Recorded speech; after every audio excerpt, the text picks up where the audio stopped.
So India is seeing the IPOs or public listings of many technology companies. Many of these companies were started in the early 2010s, and they are now finally going in for a public listing wherein retail investors will be able to participate in the story and early investors will be able to exit. One such company is a company called Tracxn.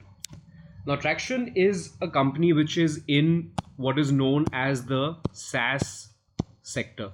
SaaS basically means software as a service. Now, software as a service sounds like a new sector or like a new technology segment, but actually, SaaS businesses have been around forever. In fact, one of the earliest SaaS businesses, which a lot of our viewers may know of, was a company called Tally, which was essentially an accounting software. So, what is so unique about SaaS as a business segment, and why are we really talking about SaaS businesses much more than we would earlier? And why is it so that Tracxn's IPO is one of India's first domestic SaaS IPOs? In this video, we'll take a look at just the very basics of what Tracxn does and why it's going in for an IPO. And beyond that, we will try to understand the entire SaaS or software as a service business model and what its key value propositions are. Before we begin, don't forget to like and subscribe. So Tracxn, what really is Tracxn? If you go to the website, you'll get somewhat of an understanding of what the business probably does. But what really is its business model and who is it catering to? Tracxn is basically an information database for private companies, especially technology companies or startups. Now, if you think about the public markets, you will in fact find a lot of websites, a lot of companies which actually give you information on every single public or listed company out there, whether it's Reliance, whether it's any Tata company, so on and so forth. However, if you're looking for information on private companies, the only information you can actually rely on is with the Ministry of Corporate Affairs. Now, what Tracxn does is that it basically scans private company information through websites, through publicly available information, even through things like interviews and any other news article which comes out, but mostly through reliable sources.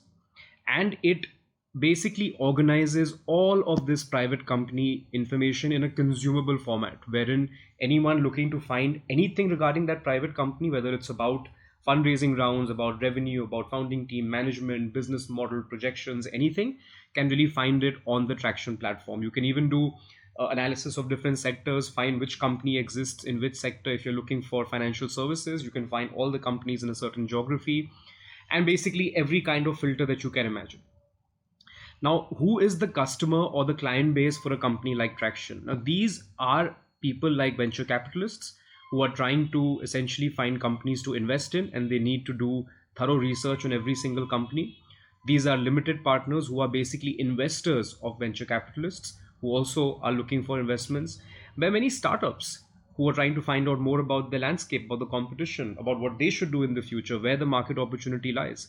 And then, of course, other angels and other angel investors. So if you as an individual today want to invest in a startup, you can in fact go to Tracxn and find some basic free information.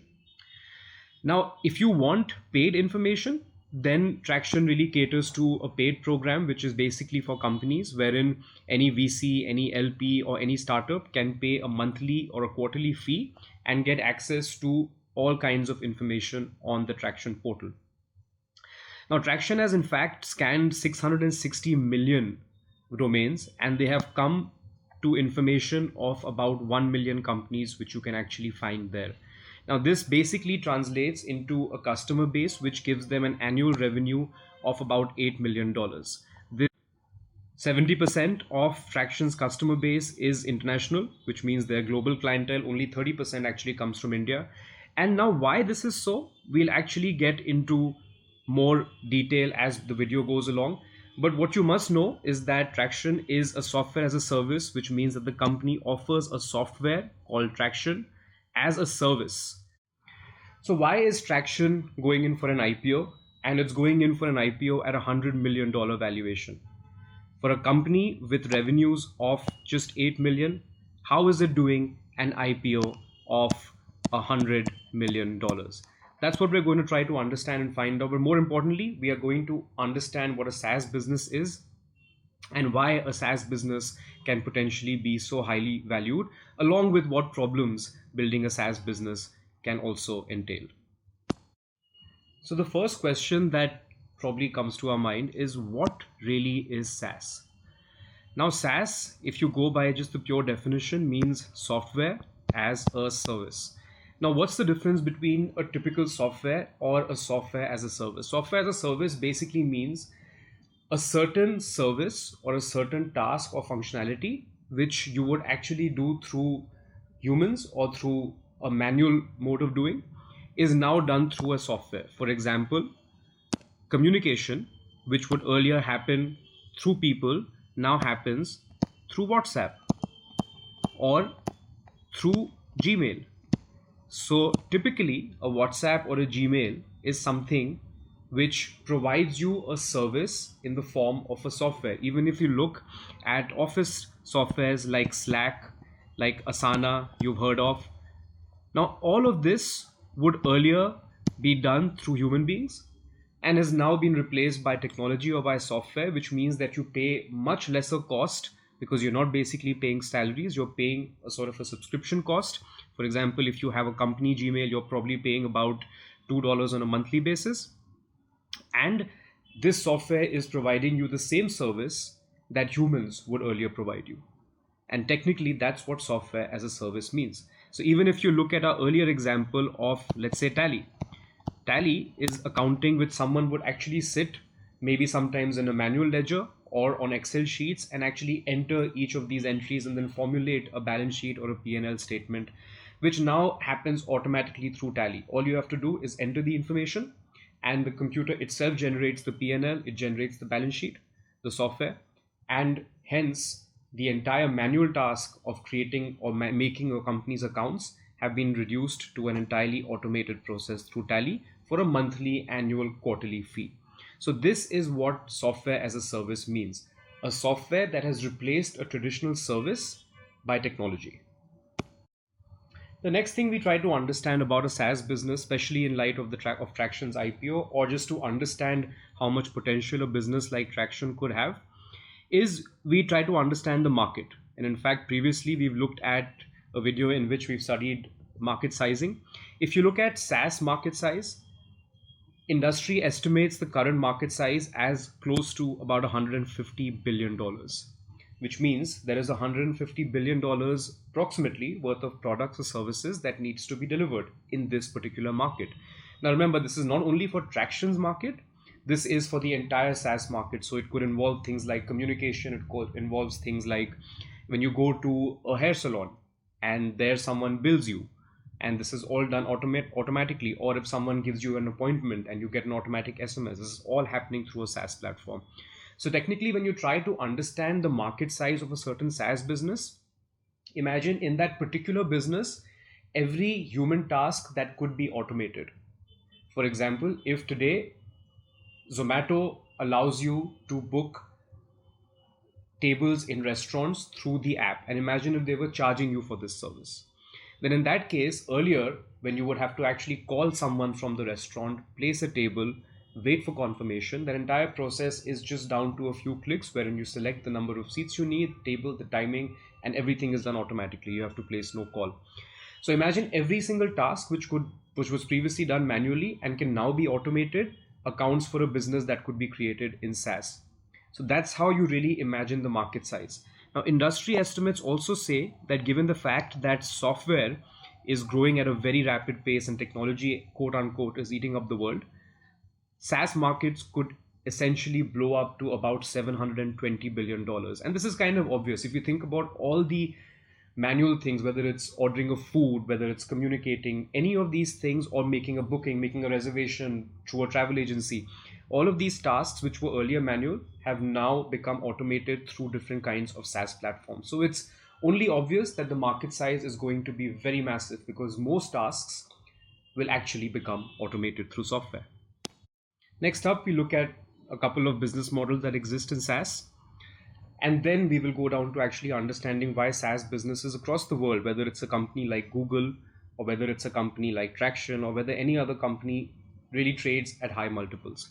Now, what are the business models that exist in SaaS? So imagine yourself paying for a service that was previously done by human beings, and now you've got a software to do that. It could be something as simple as maybe instead of an intercom system in your building, for when someone comes to visit you, you actually have an app wherein the security team can actually enter who's there, or you can give a prior approval or permission. So there's no communication. It basically gives you added security and ease of just living in general. So now imagine that. How would you really pay for that kind of a business? One, if you did not have the software, you would typically be paying on a monthly basis, or you would be having a fixed cost of installing intercom lines or someone to actually receive the phone on both ends. So business models in SaaS typically work in a few models. One is a subscription model, wherein because you need this service consistently, it's not a service that you need once and you let go of it. For example, in accounting software, you need it every single day. Communication, you probably need it every single day. Even something like the security software we spoke about for your community's gate, that's also something you need every single day. So what you would do for this software is actually pay on a monthly basis. So it's called a subscription. Now it could be a monthly subscription, it could be an annual subscription, could be a quarterly subscription. Usually an annual subscription, which is what you would take for a software which you definitely need and you're willing to commit for a year for, would be cheaper than a monthly subscription. And there is also different ways of paying for this. You can actually pay for this per user. So if it is an office software like Asana or like Slack, and you maybe just have 4 team members, you only have to pay for 4 people. But if you have 100 team members, you might have to buy a team version of this, which means an enterprise version which caters to hundreds of users, which will obviously be more expensive. In some cases like Tally, you can actually buy out the software for a one-time buyout fee as well, which works for some customers who are okay with essentially paying a hefty one-time fee because they know they will need the software forever. Or you could even license it on an annual basis, wherein you pay a certain licensing fee, and that's about it. In addition to the different kinds of business models, whether it's a subscription, licensing, buyout, per user, per team, annual, monthly, you also have premium features which provide add-ons. So if you want certain features which are not there in the free version of a software, you might have to pay extra just to access that feature. It could be using it on multiple devices. It could be just automatic synchronization. It could be the kind of storage they offer. Maybe they offer you just 1 or 2 GB of storage versus maybe 200 GB if you take the monthly payment or the freemium or the add-on version. So these are the different business models that actually exist in a SaaS business. Now, why are SaaS businesses highly valued across the world? If you look at Google, it's $500 billion company. If you look across different businesses, there are very, very highly valued companies that exist in SaaS. And usually the buyouts that also happen in SaaS, whether it's Microsoft buying LinkedIn or Facebook buying WhatsApp, are very, very heavy or large buyouts for billions and billions of dollars. Now, why is it that SaaS businesses are valued so highly? Now, one of the key reasons is because there is a very clearly a large market opportunity. We previously discussed that by about 2028, the market size of SaaS businesses could be about 700 to 800 billion dollars from the current 150 billion dollars. So that means that there is such a large potential for growth that people believe that the revenues and number of customers will consistently keep increasing, and that's why the businesses are usually highly valued. The other factor is, of course, the margins. SaaS businesses typically operate at very high margins, gross margins, close to almost 80%. The reason, now this is a gross margin, remember, this is not their profit, this is the gross margin. Now, the reason for this is typically because SaaS businesses are a product you build once and then you keep selling to many customers by just offering a few tweaks or customization. So the cost of building the product is not there for every sales that you do. And that's why you built a software once. For example, Tally, you can give the same software to many people without making any changes. So your cost of building it is once, but the amount of revenue or customers you generate is many. And that's why the gross margin of SaaS businesses is typically at about 70 to 80%. Now, given the gross margin, another big factor is the retention, which means that every time I have bought or you have bought a SaaS software, sometimes you've even bought this annually.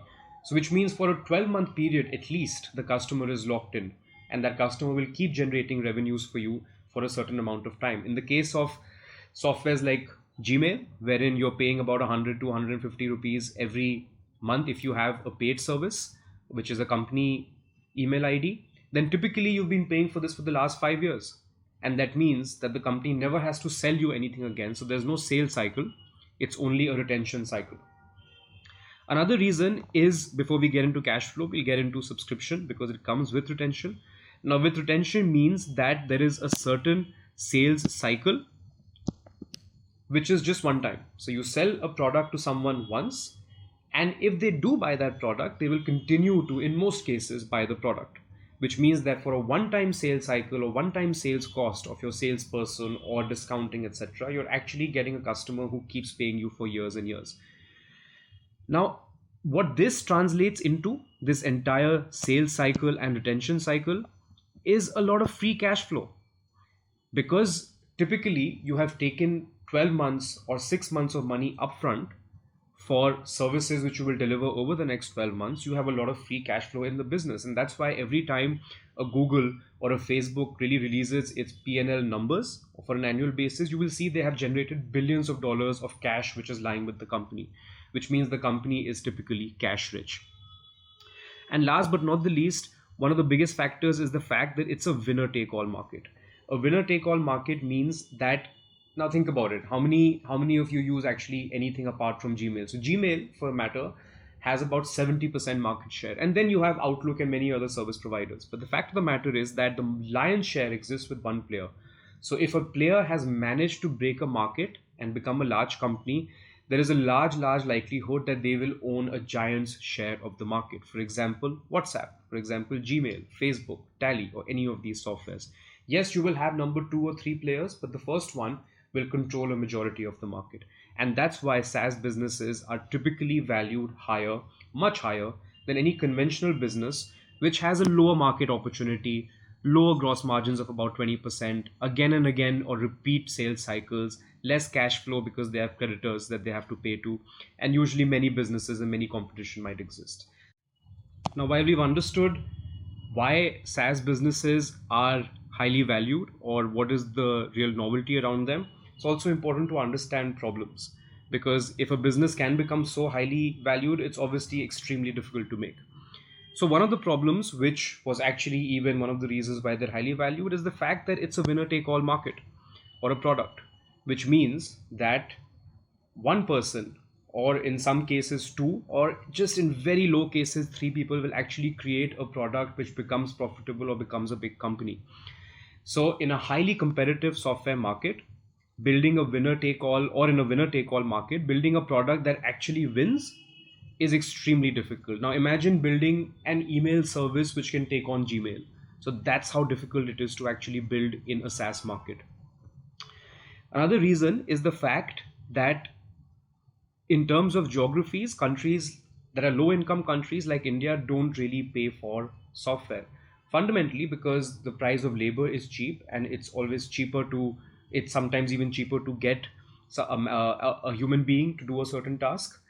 And also it's a cultural mindset angle. So many people might be okay with paying for a certain manpower, but paying for software does not fit into the giant scheme of things. This is largely not cultural, although there is a small element of that, but mostly to do with the fact that you have cheap labor and people don't believe in paying for software. And that's why a company like Tracxn actually has 70% of its customer base internationally.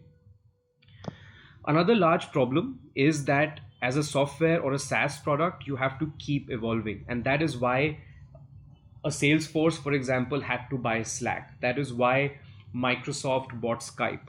That is why WhatsApp was bought by Facebook.